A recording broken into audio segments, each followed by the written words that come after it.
Hello everyone, welcome to my channel smart study. जैसे कि मैंने इससे पहले वीडियो में आपको कहा था कि मैं इस वीडियो में आपको BODMAS का रूल और जो परसेंटेज टू फ्रैक्शन कन्वर्जन है वो सिखाऊंगी।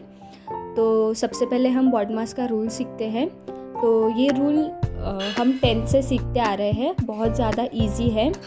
BODMAS यानी ये किसी का तो भी शॉर्ट फॉर्म है, इसका लॉन्ग फॉर्म हम देखते हैं और ये रूल कैसे अप्लाई होता है ये भी हम आज देखने वाले हैं।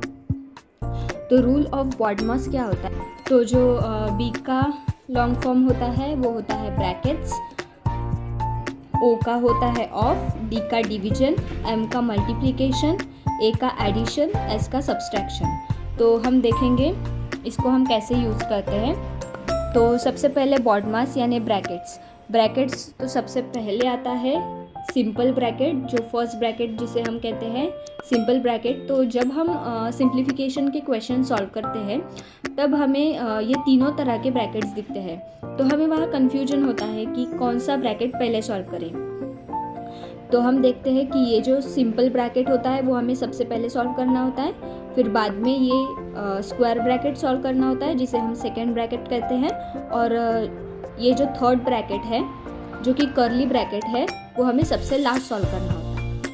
तो हम देखेंगे तो ब्रैकेट्स यानी हमने 3 प्रकार के ब्रैकेट्स देख लिए। अब हम देखेंगे ओ यानी ऑफ यानी मल्टीप्लिकेशन ही आता है, मगर ये मल्टीप्लिकेशन और ये मल्टीप्लिकेशन जब हम सिंप्लीफिकेशन के क्वेश्चन सॉल्व करते हैं तो अगर ऑफ आ गया तो वो हमें पहले करना पड़ेगा, डिवीजन से पहले करना पड़ेगा। अगर ऑफ नहीं आया और डायरेक्ट मल्टीप्लिकेशन आ गया तो हमें वो डिवीजन के बाद करना पड़ेगा। इतना जो टिप है हमें याद रखनी है। और डी यानी डिवीजन हमने देखा, तो डिवीजन यानी हमें सिंपल डिवीजन करते आता है, और एम यानी मल्टीप्लिकेशन होता है, ए यानी एडिशन होता है, एंड एस यानी सब्सट्रैक्शन होता है। तो इस सीक्वेंस से हमें जो सिंप्लीफिकेशन के क्वेश्चंस होते हैं वो हमें सॉल्व करने होते हैं। तो ये हमने BODMAS का रूल देख लिया जो कि सबसे इजी था। ओवरव्यू देखा है हमने, ये सबको पता होना चाहिए अगर हम बैंकिंग और MBA CET की तैयारी कर रहे हो तो मैंने आज आपको थोड़ा ओवरव्यू दे दिया है। तो अब हम देखेंगे परसेंटेज टू फ्रैक्शन का कन्वर्जन कैसे करते हैं वो हमें देखना है।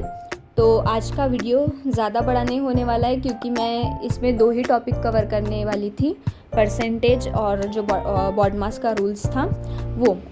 तो अब हम सबसे पहले परसेंटेज देखते हैं। तो हमने देखा परसेंटेज यानी हमें पता है परसेंटेज क्या होता है, 100। परसेंटेज यानी 100। जब हम इस सिंबल का कन्वर्जन करना चाहे तो उसका कन्वर्जन 100 में होता है, ये हमें सबको पता है।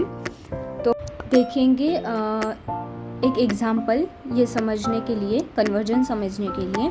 तो एग्जाम्पल है 800 का।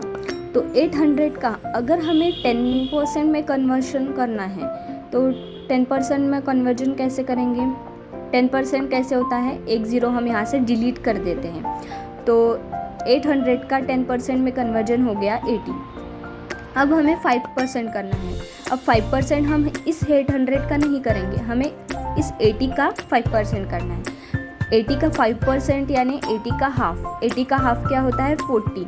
अब 2.5% का मतलब होता है 5% के हाफ। 5% के हाफ क्या होता है? 20%। अब हमें 1.1% करना है, तो सॉरी यहाँ 1.1 नहीं है, सिर्फ 1% है। तो अगर हमें यहाँ 1% करना है तो 1% यानी क्या होता है? हमें ये दोनों ज़ीरो डिलीट कर देना होता है। अब हमें करना है 0.5%। तो 0.5% मतलब क्या होता है? 1% का आधा, यानी 8 का हमें आधा कर देना है, तो वो आ जाएगा 4। हम और एक एग्जांपल देखते हैं, जैसे कि ये 700 है। तो 700 का 10% यानी एक ज़ीरो हमें डिलीट करना होगा, तो 7% का 10% हम लिखेंगे 70। अब 5%, 70 का हमें आधा करना, तो 70 का हाफ हो जाता है 45। मतलब हमने 70 का 5%, 700 का 5% किया, मतलब 10% था 70 और 5% उसका आधा हो जाएगा, मतलब 45। अब हमें करना है 2.5%, यानी इसका हाफ करना है हमें। 5 का हाफ होता है 2.5, देन 45 का हाफ हमें यहाँ करना होगा। तो 45 का हाफ आता है 22.5। अब हमें इसका 1% करना है, यहाँ मिस्टेक हो गई है, हमें इसका 1% करना है। 1% ऑफ 700, 700 का 1% हमें पता है 7 होता है। अब इसका हमें 0.5 मतलब 1% का हाफ होता है, मतलब 7 का हमें हाफ करना होगा, तो वो आ जाता है 4.5। तो ये थे हमारे कुछ परसेंटेज जो हमने एग्जाम्पल थ्रू सीखे हैं। अब हम कन्वर्जेंस देखेंगे, मतलब 1/1, 2/2। हम देखते हैं हमेशा फ्रैक्शंस में जो वैल्यूज़ होती है उसको हमें मतलब परसेंटेज में कैसे कन्वर्ट करना होता है, ये हमें बहुत ज़्यादा कंफ्यूज होता है। तो मैं आपको 1 to 20 तक के सभी फ्रैक्शंस टू परसेंटेज के कन्वर्जन आज बताऊंगी। तो बी विथ मी। तो सबसे पहले 1/1 का होता है 100%, जो हमें सबको पता है। 1/2 का 50%, ये बेसिक चीज़ें हैं। 1/3 का ज़्यादातर लोगों को नहीं पता होता है, तो उसका होता है 33.33।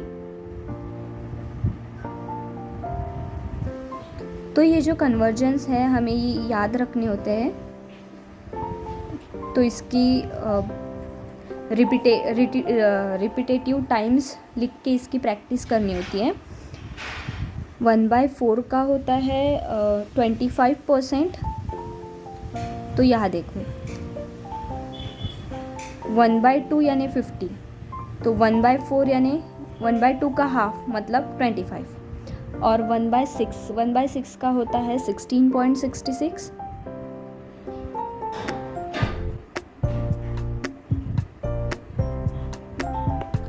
और 1/6 का था ये, 1/6 का हमने देख लिया है, ये रिपीट हो गया। 1/7, तो 1/7 का होता है 14.28।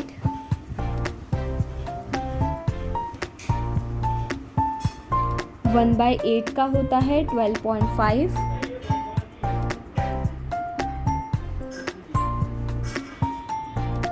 1/9 का होता है 11.11।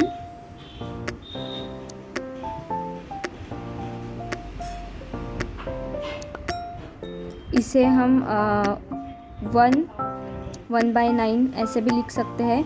दोनों लिखने का मतलब एक ही है, 9 1 जा 9 और 10।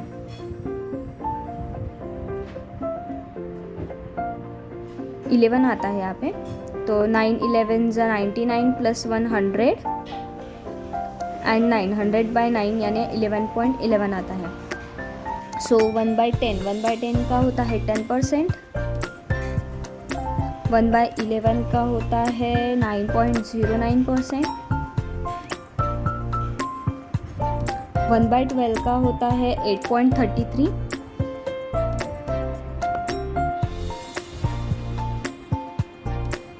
1/13 का होता है 7.69।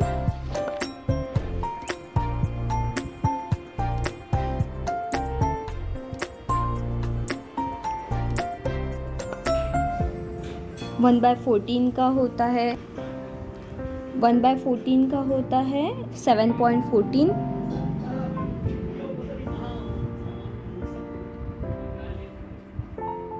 1/15 का 6.66।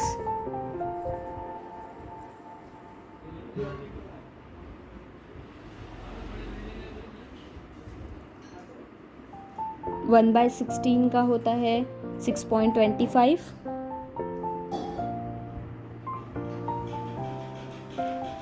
1/17 का होता है 5.88, 1/18 का होता है 5.55, 1/19 का होता है 5.26 और जो कि लास्ट है 1/20 तो उसका होता है 5%। तो जैसे हम टेबल, स्क्वायर रूट याद करते हैं, वैसे हमें ये जो फ्रैक्शंस टू परसेंटेज के कन्वर्जन है वो एटलीस्ट 20 तक के याद होने चाहिए। और बाद के जो है कन्वर्जन्स हम वो कुछ मेथड से सीखेंगे। जैसे कि यहाँ पे मैंने एक इम्पॉर्टेंट पॉइंट करके लिखा है,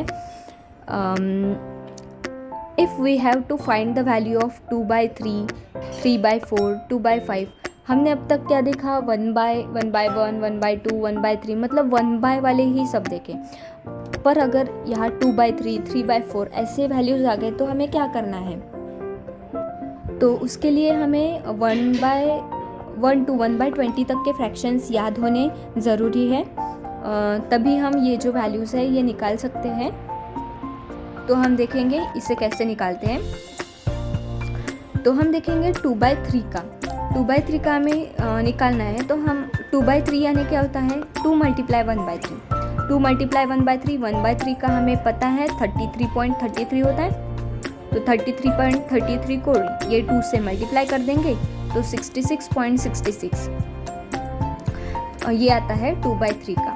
तो ऐसे ही हमें ये सब निकालने हैं। तो 3/4 यानी क्या होता है, 3 × 1/4।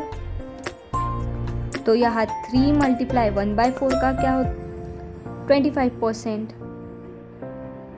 अब इस 25 को इस 3 से मल्टीप्लाई कर देना, 5 और 2 3 × 6 7, तो 75 इसका परसेंटेज आ गया। वैसे ही हम 2/5 का देखेंगे। 2/5 यानी क्या होता है, 2 × 1/5। तो 2 × 1/5 का होता है 20%। अब इस 20 को इस 2 से मल्टीप्लाई कर देना, मतलब 40% आ गया। अब हम देखेंगे 1/7। 1/7 का हमें पता है क्या होता है, 14.28।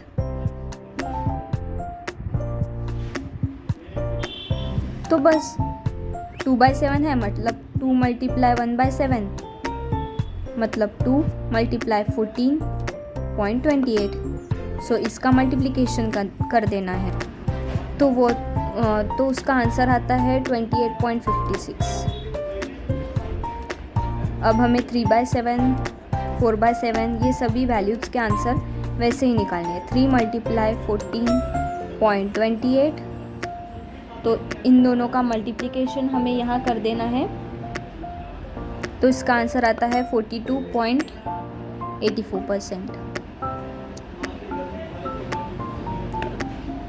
4/7 यानी 4 × 1/7, तो 4 × 14.28, इन दोनों का मल्टीप्लिकेशन कर देना, तो इसका परसेंट आता है 57.12%। अब हमें देखना है 5/7, 5 × 1/7, तो वो आ जाता है 5 × 14.28। तो इसका मल्टीप्लिकेशन कर देना 71.40%। तो ये थे हमारे आज के कुछ कन्वर्जन्स, और हमने BODMAS का रूल भी सीखा है जो कि बहुत ज़्यादा इजी था। ये हमें 20 तक के याद करने ही हैं, कंपलसरी है सबके लिए। अगर हमने याद नहीं किए तो हमें सिंप्लीफिकेशन के प्रॉब्लम में बहुत ज़्यादा प्रॉब्लम सॉल्व करने में बहुत ज़्यादा प्रॉब्लम जाएगा। सो ये थे हमारे आज के कुछ टिप्स। तो इसी के साथ हम अगले वीडियो में मिलते हैं। Thank you. Please like, share and subscribe my video.